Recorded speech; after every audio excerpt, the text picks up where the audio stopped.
باللہ من الشیطان الرجیم بسم اللہ الرحمن الرحیم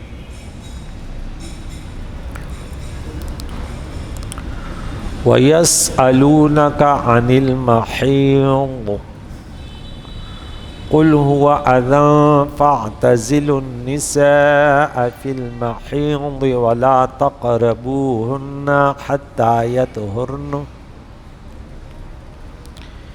وَإِذَا تَطَهَّرْنَ فَأْتُوهُنَّ مِنْ حَيْثُ أَمَرَكُمُ اللَّهُ إِنَّ اللَّهَ يُحِبُّ التَّوَّابِينَ وَيُحِبُّ الْمُتَطَهِّرِينَ نِسَاؤُكُمْ حَرْثٌ لَكُمْ فَأْتُوا حَرْثَكُمْ أَنَّىٰ شِئْتُمْ وَقَدِّمُوا لِأَنفُسِكُمْ وَاتَّقُوا اللَّهَ وَاعْلَمُوا أَنَّكُمْ مُلَاقُوهُ وَبَشِّرِ الْمُؤْمِنِينَ صدق اللہ العظیم۔ حاضرین و سامعین کرام، ہمارا قرآن پاک کا درس سورہ بقرہ آیت نمبر 221 آیتیں ہو گئی تھی۔ گزشتہ درس میں ہم نے یہ پڑھا کہ اے مسلمانوں، نہ تم خود مشرک عورتوں سے نکاح کرو اور نہ اپنی عورتوں کا نکاح مشرک مردوں سے کرو، اگرچہ وہ تمہیں اچھی لگے، مال کے اعتبار سے، جمال کے اعتبار سے۔ وجہ بتائی کہ یہ لوگ تمہیں جہنم کی طرف لے جاتے ہیں اور اللہ تعالیٰ جو ہے وہ تمہیں جنت کی طرف، واللہ یدعو الی الجنہ والمغفرہ بإذنہ، اللہ تعالیٰ کا ہر حکم، پیارے عقائد و جان کی ہر سنت، ہر عمل، یہ جنت کے راستے ہیں، غیروں کے راستے یہ جہنم کے راستے۔ تو یہی ہمارا موضوع سورہ بقرہ میں اہم ترین مسائل شروع تھے کہ روزانہ یہی ہوتا ہے کہ آپ سے پوچھتے ہیں۔ آج پھر وَيَسْأَلُونَكَ عَنِ الْمَحِيضِ، چونکہ گزشتہ درس میں عورتوں کے نکاح کے متعلق بات ہوئی، تو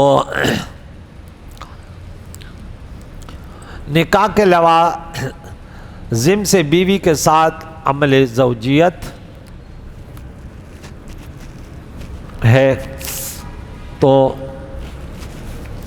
اس کے متعلق کچھ باتیں انسان جو عمل کرتا ہے ان میں جائز اور ناجائز، جو اللہ کا حکم ہے کہ نبی کا طریقہ ہے یہ جائز، جو اس سے ہٹ کرو وہ ناجائز۔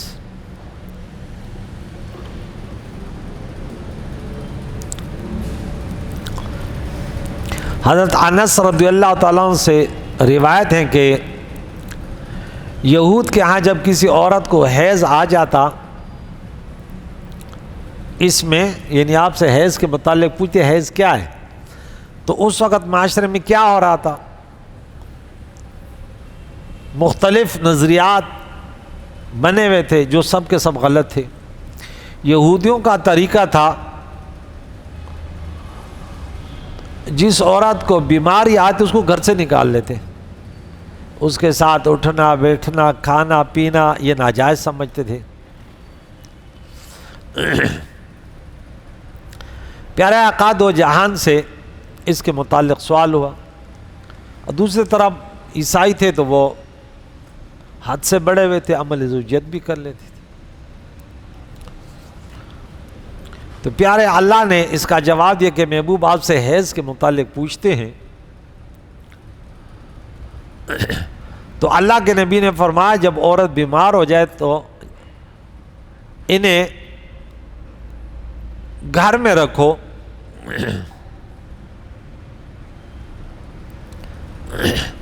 اور مقاربت عمل زوجیت کے سوا ان کے ساتھ سب کچھ جائز ہے۔ تو جب یہودیوں کے پاس یہ خبر پہنچی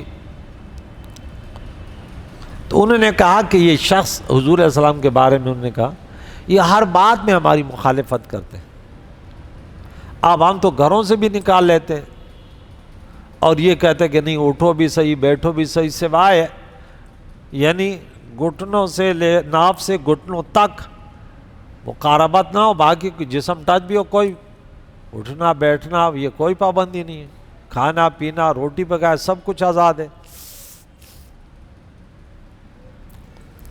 پھر حضرت اسید بن خدیر اور حضرت عباس بن بشر آپ کے پاس آیا اور کہنے لگے یا رسول اللہ یہود اس طرح کہہ رہے ہیں کیونکہ نہ ہم اپنی عورتوں سے عمل زوجیت شروع کر دیں تاکہ ان کو اور آگ لگ جائے، ہم اٹھتے بیٹھتے تو ہیں سب کچھ جائز ہے، تو یہود اتنے چڑھتے کہ ہم ایسے نہ شروع کر دیں۔ یہ سن کر پیارے عقائد و جہان کا چہرہ انور متغیر ہو گیا، حتیٰ کہ ہم نے یہ گمان کیا کہ آپ اس سے ناراض ہو گئے کہ انہوں نے ایسے بات کیوں کہی، کہ ہم ان کی ضد میں ایسے نہ کر لیں۔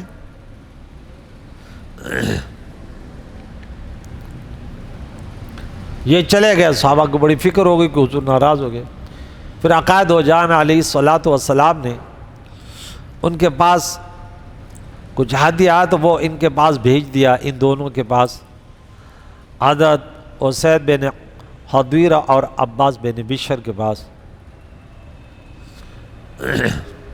تو اس سے یہ پتہ چلا کہ وہ ناراض نہیں ہے حضور علیہ السلام، لیکن شریعت کے معاملے میں یہ سختی ضروری ہوتی ہے کہ بھائی جب اللہ کا حکم ہے ایسے ہی کرو، کسی کی ضد میں ہم کیوں کریں؟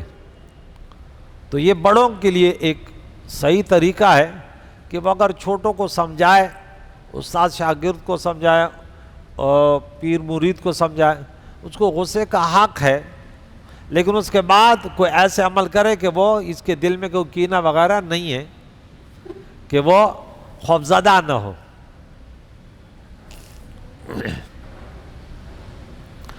تو رب کریم نے فرمایا وَيَسْأَلُونَكَ عَنِ الْمَحِيضِ، اور آپ سے حیض کے متعلق پوچھتے ہیں، قُلْ هُوَ أَذًى فَاعْتَزِلُوا النِّسَاءَ، آپ فرما دیجئے کہ یہ گندگی ہے، فَاعْتَزِلُوا دور رہو، یعنی عمل زوجیت سے، عورتوں سے، فی المحیض اس حالت بیماری میں، ولا تقربوہن ان کے قریب نہ جاؤ، یعنی عمل زوجیات نہ کرو، حتی یطہرن یہاں تک کہ صاف ہو جائیں، بیماری کی مدت ختم ہو جائے۔ فَإِذَا تَطَهَّرْنَ فَأْتُوهُنَّ مِنْ حَيْثُ أَمَرَكُمُ اللَّهُ، جب یہ پاک ہو جائیں تو پھر ان کے پاس آؤ جیسے اللہ نے تمہیں حکم دیا۔ إِنَّ اللَّهَ يُحِبُّ التَّوَّابِينَ وَيُحِبُّ الْمُتَطَهِّرِينَ، اللہ توبہ کرنے والوں کو اور پاک رہنے والوں سے محبت فرماتا ہے کہ اس گندگی سے دور رہو۔ یہ آیت مقدسہ اہم ترین مسائلوں میں سے ہے کہ مسلمانوں میں ہماری اکثریت ان مسائلوں سے ناواقف ہے، عوام تو دور کی بات، اکثر خواصوں کے بھی ان کے مسائلوں کا پتہ نہیں ہوتا۔ یہ بڑے پیچیدہ مسائل ہیں۔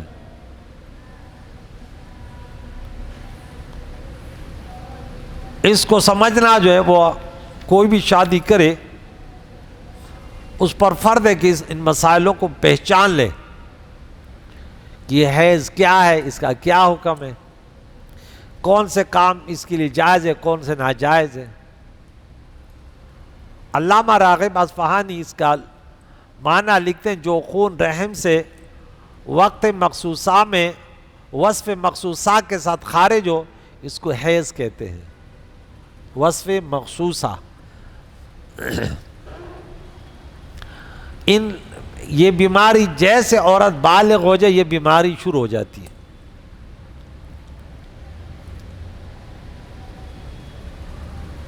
اس کا جو خون اس رحم سے باہر آتا ہے،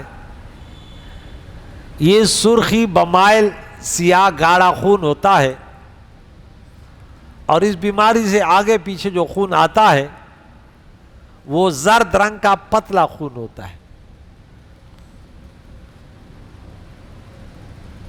عورت جب صحت مند ہو تو یہ بیماری ان کو لازم بلوغت کے بعد آئے گی. تو لغت میں اس کا معنی ہے سیلان، بہنا. عرب کہتے ہیں جب کوئی وادی بہتی ہے تو کہتے ہیں حاد الوادی، وادی بہہ گئی. یہ اسی سے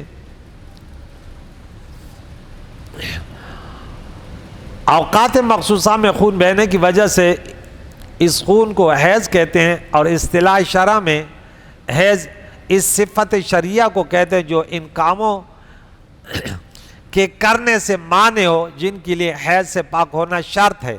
مثلا نماز پڑھنا، اس کے لیے حیض سے پاک ہونا شرط ہے. قرآن پاک کو پڑھنا، چھونا، روزہ رکھنا، مسجد میں داخل ہونا اور عمل زوجیت، طواف کرنا، یہ سب چیزوں پر پابندی لگ جاتی ہے. یہ بیماری پھر مجتہدین کرام چونکہ مختلف احادیث مبارکہ میں اس کا ذکر ہے، جو ہمارا مسلک ہے وہ میں بتاتا ہوں. دوسروں کا امام مالک کم سے کم کوئی مدد نہیں، امام شافعی، امام احمد بن حنبل کم سے کم 1 دن، زیادہ سے زیادہ. اچھا، یہ جمہور کے تینوں کا یہ موقف ہے زیادہ سے زیادہ 15 دن. لیکن ہمارا جو مسلک ہے حنفی مسلک، تو کم سے کم یہ خون آئے گا جو جس میں نماز معاف ہے، روزے کی قضا کرے گی، شوہر عمل زوجیت نہیں کرے گا، قرآن کو نہیں اٹھائے گی، اس کا کم سے کم جو ہے وقت ہے وہ 3 دن ہے. 3 دن 3 رات ہے. اور زیادہ سے زیادہ یہ بیماری جو ہے یہ 10 دن تک جاتی ہے. اب وہ کسی اور کو 1 دن خون آیا پھر رک گیا اور اس نے اس میں نماز نہیں پڑھی تو اب اس کی نمازیں دہرائے گی، کیونکہ یہ بیماری، یہ حیض نہیں تھا، یہ ماہواری نہیں تھی. اس کو جو میں نے بتایا نا کہ وہ زرد رنگ کا پتلا خون، یہ کسی اور وجہ سے آیا. اس کو استحاضہ اس عورت کو کہتے ہیں. یہ نماز بھی پڑھے گی اس حالت میں اور روزہ بھی رکھے گی، سب کچھ کرے گی، اس پر کوئی پابندی نہیں ہوگی.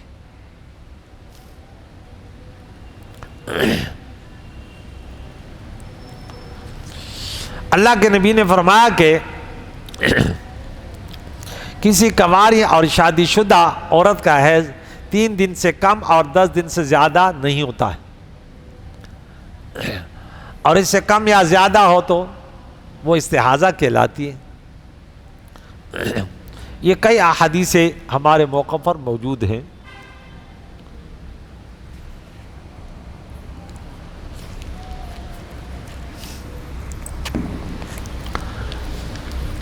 جب اس عورت کو یہ بیماری آ جائے، اب یہ سب کچھ چھوڑ دیتی، لیکن یہاں پہ ایک اہم مسئلہ میں بتاتا ہوں، اس پر توجہ رکھیں کہ انسان کے پاس سب سے بڑی دولت جو ہے نا وہ حیا ہے. کیا ہے؟ حیا کی دولت ہے. اس عورت کو جب یہ بیماری آئے تو ان کے والد کو یا بھائی وغیرہ کو پتہ نہیں ہونا چاہیے، اور ان کو کیا کرنا چاہیے یہ بھی آپ کو بتا دوں، جو ہمارے عوام کو پتہ نہیں ہے، کیونکہ ہمیں دنیا کے بارے میں بڑے معلومات ہیں، دین کے بارے میں معلومات نہیں ہیں. یہ غسل کر سکتی ویسے، اور وظائف، اورات، ذکر، اذکار یہ کر سکتی ہے. مثلا تکبیرات، تحلیلات، تسبیحات، تحمیدات، درود پاک، ان کے لیے وضو کرنا بھی جائز ہے. یہ مسائل یاد رکھو، کیونکہ فقہاء نے کہا کہ حائضہ کے لیے مستحب یہ کہ وہ ہر نماز کے وقت وضو کرے.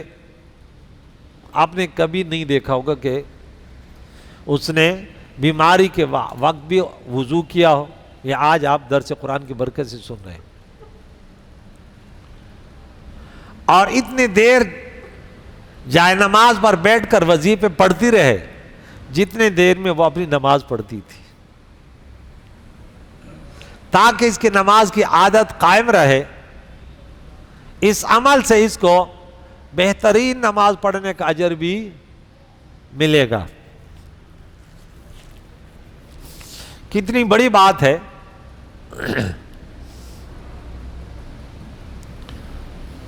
کہ عورت ان ایام میں بھی وضو بھی کرے، جہاں نماز پر بھی بیٹھے، اور دعائیں، ذکر، اذکار سب کچھ۔ قرآن مجید فرقان حمید کی جو آیت دعا کے معنی میں ہے، جیسے ربنا آتنا،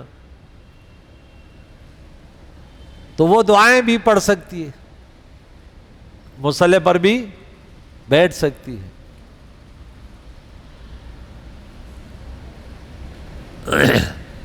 اعتکاف نہیں کر سکتی، اعتکاف میں بیٹھی بیماری آ گئی، اعتکاف ختم۔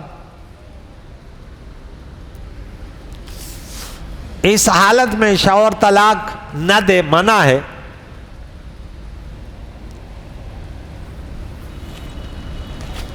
ہمارے ہاں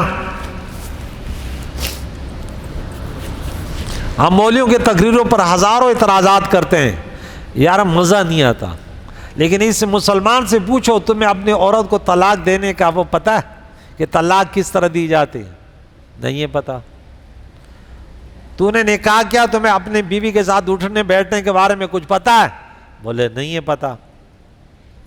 بھئی تو مسلمان کا ہے؟ جب بھی تو آتا ہے مسلمان، میں نے طلاق دی، کیوں؟ غصے میں تھا۔ میں نے بولا جب تو غصے میں تھا تو گاڑی سے کیوں نہیں ٹکرایا؟ تیری جان جاتی تھی نا۔ دین کا تمہیں دین سے تو سروکار ہی نہیں ہے، دین تو جائے تو کیا ہوا، چلا جائے۔ بیماری میں ہو، کسی حالت میں بھی، بس میں غصے میں آ گیا، طلاق دے دی، اب کیا کروں؟ اب روتا رہے، سر دیوار پہ سر مارتے رہو، کیا کریں؟ تو اس حالت میں طلاق دینا حرام ہے۔ عورت کو طلاق دینے، ٹھیک ہے، پہلے آپ نے نیت کی، تو جب وہ عورت بیمار ہو جائے، بیماری کے بعد وہ نہا لے، اس میں اب ایک طلاق دے دے تمہیں، طلاق بس۔ اس طہر میں، طہر کہتے ہیں جب عورت پاک ہو، جس میں آپ نے عمل زوجیات نہ کیا ہو، اس کے بعد 3 بیماریاں آئیں گی، گزر جائے گی، آزاد ہو جائے گی، آزاد کرنے نہ ہو جائے گی۔ لیکن فائدہ یہ ہے کہ جب بھی رجوع کرو، کر سکتے ہو، بھلے وہ اگر عدت گزر بھی گئی، عورت چلی گئی، لیکن سال کے بعد، 6 مہینے کے بعد، 2 سال کے بعد، 10 سال کے بعد نکاح کرنا چاہو تو کوئی حلالے کی ضرورت نہیں، کسی کے نکاح میں اس کو جانے کی بھی ضرورت نہیں۔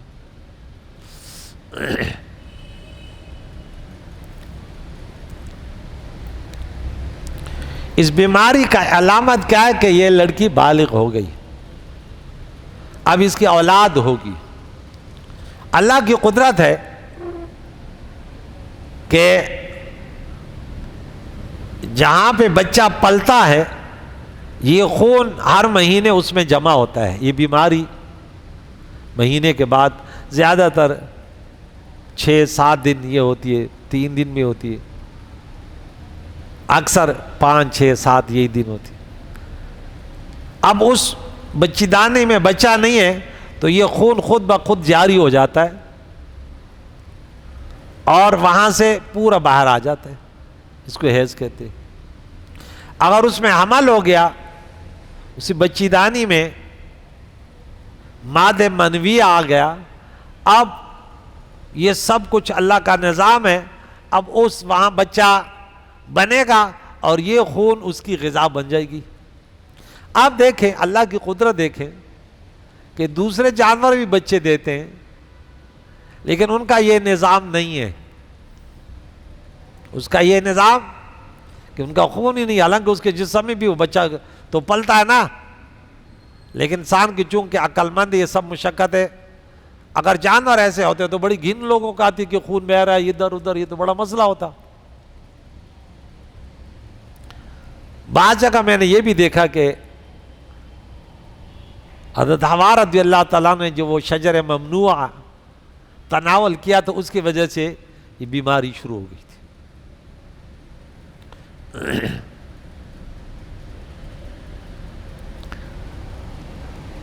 یہ غسل جب یہ بیماری شروع ہو گئی، اکثر عورتوں کو اندازہ ہوتا ہے کہ فلاں تاریخ کو بیماری شروع ہوتی ہے اور فلاں کو ختم ہوتی ہے۔ یہ مہینے میں کم از کم جو عورت صاف رہتی ہے وہ رہتی ہے 15 دن، اقل طور 15 یومن، فقہ کی کتاب میں لکھے۔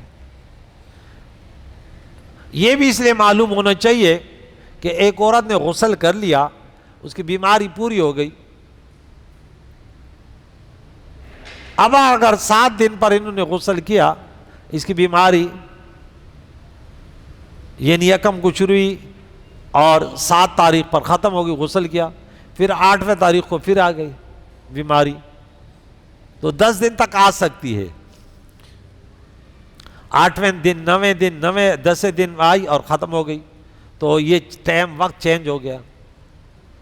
اور اگر لگاتار پہلے 7ویں دن پہ ختم ہو دی، اب 7، 8، 9، 10، 11 پر بھی چلی گئی، 11ویں دن بھی وہ خون آیا، اب وہ جو پہلے 7 دن بیماری آتی تھی یا 6 دن وہ بیماری ہوگی، اور اس کے علاوہ جو دن تھے ان کی نماز لوٹائے گی، وہ استحاضہ کہلائے گی۔ اگر 10 پہ سٹاپ ہو گیا تو بولے گی وقت چینج ہو گیا۔ 10 دنوں کے اندر اگر یہ پاک ہو گئی تو پھر عمل اس پہ ہوگا کہ حتی یا طہرنا، یا تشدید نہیں ہے، یا طہرنا صرف 10 دن پر، حیض کے 10 دن کمپلیٹ ہو گئے اور پاک ہو گئی، غسل سے پہلے بھی شوہر کے ساتھ اٹھنا بیٹھنا جائز ہو گیا۔ لیکن اگر 10 دن سے کم 6-7 دن پر اس کی بیماری رک گئی، پھر اس پر عمل ہوگا جس پہ تشدید ہے، فَإِذَا تَطَهَّرْنَا، پھر صاف بھی ہو جائے اور غسل بھی کر لے، یا ایک وقت نماز اس پر گزر جائے۔ عصر میں صحیح ہو گئی تھی، عصر کا پورا وقت گیا، مغرب کا آ گیا، اب اس کے بعد عمل زوجیت جائز ہو گیا۔ یہ مسائل یاد ہونی چاہیے۔ حیض کے مسائل مشکل ترین مسائلوں میں سے ہے، خاص کر طہر متحلل جس کو کہتے ہیں، کتابوں میں نقشے بنا تو بڑا مسئلہ مشکل ہے۔ اب ایک عورت 7 دن بیماری آئی، اس کے بعد 5 دن گزر گئے، پھر بیماری آئی، اب کیا حکم لگے گا؟ تو بیماری نہیں ہوگی نا۔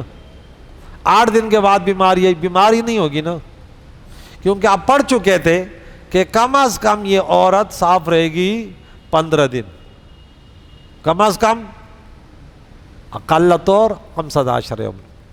اب اس میں ایک اور مسئلہ کتابوں میں لکھا ہوا ہے کہ ایک عورت بالغ ہوتی ہی خون شروع ہو گیا۔ بعض اوقات بچی دانے میں کچھ فرق ہوتا ہے، فالٹ ہوتا ہے، وہ خون کو اللہ کا نظام میں روک نہیں پاتی، بس چلتا ہی رہتا ہے، جیسے وہاں سے آتا ہے جسم سے وہ چلتا رہتا ہے۔ اب یہ بڑا مسئلہ مشکل ہو گیا۔ بعض اوقات ایسے تھا وہاں خون آتا ہی نہیں ہے،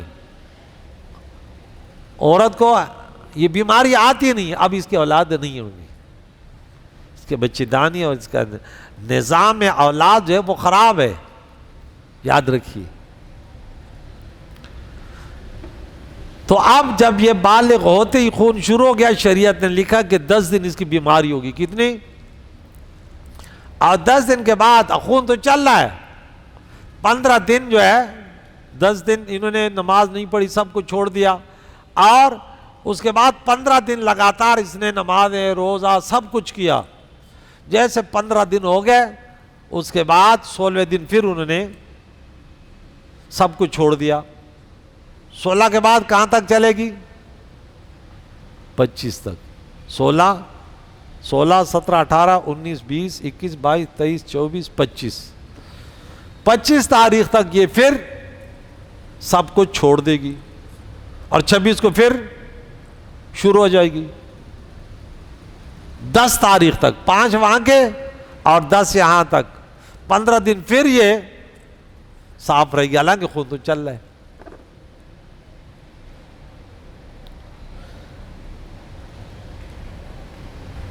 شوہر نے طلاق دے دی، عورت کو بیماری آتی تھی،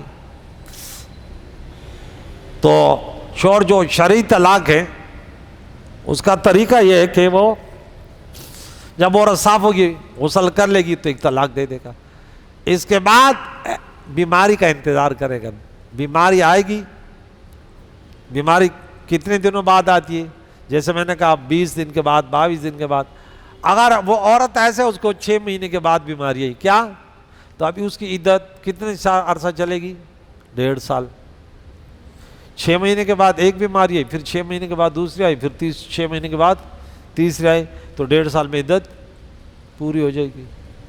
مہینہ کیا آتے ہوتے 3 مہینے، 22 دنوں کے آتی ہے، تو یہ یعنی وہ بیماریوں پر یتربصن بانفسہن ثلاثۃ قروء آگے آ رہا ہے، 3 بیماریاں گزارے گی۔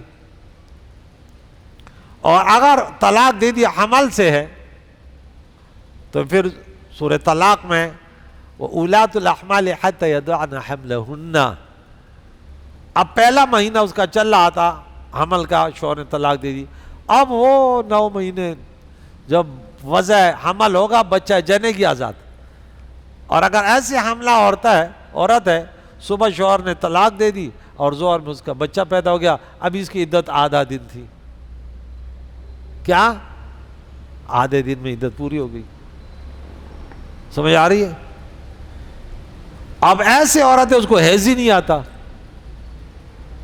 پھر اس کا الگ حکم ہے کہ وہ 3 مہینے، پھر اگر 1 تاریخ سے اس کی عدت شروع ہو گئی تو پھر تو ہو سکتا ہے کہ 90 دن پورے نہ ہو جائیں، 30 کیونکہ 30 کا مہینہ نہیں ہوتا اگر اسلامی مہینے، تو پھر 87 بھی ہو سکتے، لیکن آگے پیچھے انہوں نے طلاق دی 6 تاریخ و 5 یعنی 1 نہیں تھا، تو پھر یہ پورے 90 ڈے جو ہے نا وہ پورے کرے گی۔ شوہر والی متوفی زوجہ اس کا الگ مسئلہ ہے، اس کا حیض سے نہیں ہے، اس کے 4 اشہر و عشرہ وہ 4 مہینے 10 دن۔ یہاں رب کریم نے فرمایا کہ ان کے پاس مت آؤ، جب خوب صاف ہو جائے پھر ان کے پاس آؤ، جیسے اللہ نے آنے کا حکم دیا۔ اللہ تعالیٰ توبہ قبول کرنے والے، ہاں توبہ سے اشارہ ملتا ہے کہ لوگوں سے غلطی ہوتی ہے، یہ غلطیاں اگر ہو جائے تو توبہ کرے، منع ہے نا، حرام ہے نا ان کے بعد جانا، حرام گناہ کبیرہ ہے، لیکن اس نے پھر بھی عمل زوجیت کر لی حالت بیماری میں، تو اب کیا ہے توبہ کرنا، اب کچھ صدقہ بھی کر دے تھوڑا سا۔ اور اللہ تعالیٰ پاک رہنے صاف رہنے والوں سے محبت فرماتا ہے، اس لیے خون کے ایام میں عمل زوجیت نہ کرے، غیر فطری عمل نہ کرے۔ نساؤکم حرث لکم، تمہاری بیوی تمہاری کھیتیں، اس سے اولاد اللہ نصیب کرتا ہے، اولاد کا سلسلہ عورت سے شروع ہوتا ہے۔ یہاں انسان کو ہر جگہ باادب رہنا ہے، ایسا نہیں کہ عورت کو بولے تو کھیت ہے اور فلاں فلاں ہے، نہیں، ایک تشبیہ دیے، وجہ تشبیہ ہے، لیکن مشبہ بعینی مشبہ بھی نہیں ہوتا۔ بہت سارے چیزوں جیسے سورہ انعام میں آیت نمبر 38 میں اللہ نے فرمایا پورے مخلوق تمہارے جیسے چرندے پرندے، تو کوئی کسی بولا کہ تو گدھے کی طرح ہے کہ امم امثالکم، تب عورت کو بولے تو کھیت ہے، کھیت میں تو لوگ یوں کرتے ہیں، یوں کرتے ہیں۔ ادب سے وعاشروہن بالمعروف، جو سورہ نساء میں آیت نمبر 19 میں پڑھیں گے کہ بہت اچھے طریقے سے برتاؤ کرو۔ وہ ذریعہ اولاد ہے، یہ اشارہ کر دیا کہ شہوت پوری کرنی صرف نہیں ہے، مسلمانوں کا کام یہ نہیں ہے کہ بس ادھر ہی لگا رہے، دنیا مافیا سے بے خبر۔ مسلمان کی نیت، اللہ والوں کی پہچان کیا ہے؟ نکاح کرتے تو رسول اللہ، ہاں ہم نکاح کرتے تو ہماری پتہ نہیں کیا کیا سوچے ہوتی ہے۔ مسلمان کی شان یہ ہونی چاہیے کہ وہ اس کی نیت صحیح ہو، اولاد دے اور نیک اولاد، ہاں اس کی تربیت کروں گا، اس میں علماء پیدا ہوں گے، ہاں خدمت خلق کریں گے، میرے نبی کی امت بڑھے گی، یہ سوچ رکھنی ہے۔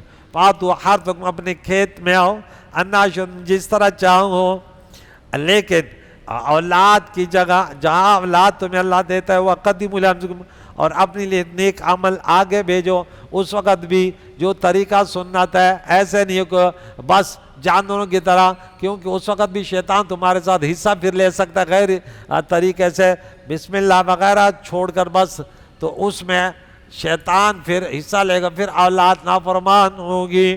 واتقوا اللہ، اللہ سے ڈرو، وَعْلَمُوا جانو أَنَّكُمْ مُلَاقُوهُ، دیکھ ہر عمل کرتے وقت یہ یاد رکھو اللہ کے حضور میں نے حاضر ہونا ہے. ارے جوابات تو دینے بندے، ارے میں نے تیرے پاس زندگی گزارنے کے لیے اپنی پیاری کتاب بھیجی تھی، اس کی تفسیر بیان کرنے کے لیے ارے میں نے حضور اکرم محمد رسول اللہ کو بھیجا. ان کے علاوہ جتنے بھی کتابیں آئیں، انبیاء علیہ السلام ہیں، اس قرآن پاک کو تا قیامت کتنے علماء اس کو روزانہ رات دن بیان کرتے ہیں.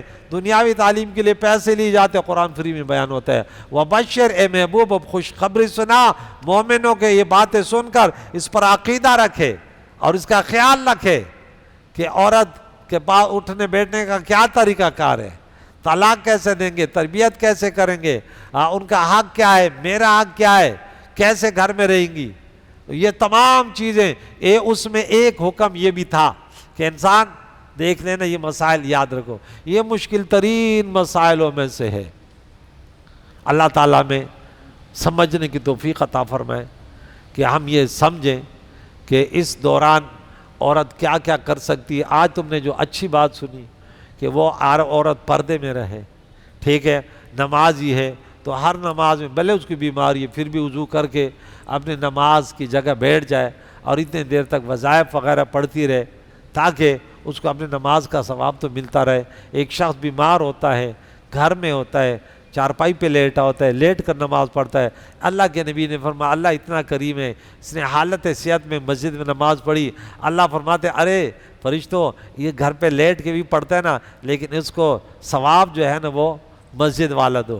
اگر یہ اعتکاف میں ہے تو یہ جب اعتکاف میں نہیں تھا تو لوگوں کی بیمار پرسیاں کرتا تھا، یہ کرتا تھا، تو اگر مسجد میں بیٹھ میں گیا تو اب جتنے بھی اعمال لوگ کر رہے ہیں نا ان کے اعمال نامے میں بھی لکھتے رہو. دنیا میں ایسے نہیں ہوتا، دنیا میں جو ہم کام کر رہے ہیں معاوضہ مل رہا ہے ورنہ نہیں مل رہا، لیکن رب اتنا کریم ہے وہ کہتے ہیں نہیں تو نے صحت کی حالت میں جو کیا اب تمہیں بیماری کی حالت میں بھی ملے گی. تو اور تو اپنی ماں بیٹیوں کے لیے بھی یہ حکم ہے. اللہ تعالیٰ انہیں سمجھنے کی توفیق عطا فرمائے. بہرحال ہمارا WhatsApp نمبر یہ جانتے ہیں، ان مسائلوں میں ہم رات دن جتنے مشکل ترین مسائل ہوتے ہیں ہم انہیں جوابات دیتے ہیں، کیا طریقہ ہوتا ہے کیا نہیں ہوتا. اس میں بہت سارے پیچیدہ مسائل ہوتے ہیں. اللہ تعالیٰ میں سمجھنے کی توفیق عطا فرمائے. کریم اللہ جو سمجھدار ہیں انہیں دوسروں تک پہنچانے کی توفیق عطا فرما، جو نہ سمجھے انہیں دین کے قریب کر دے. اللہ صلی اللہ تعالیٰ علی محمد و صحبہ اجمعین برحمتک.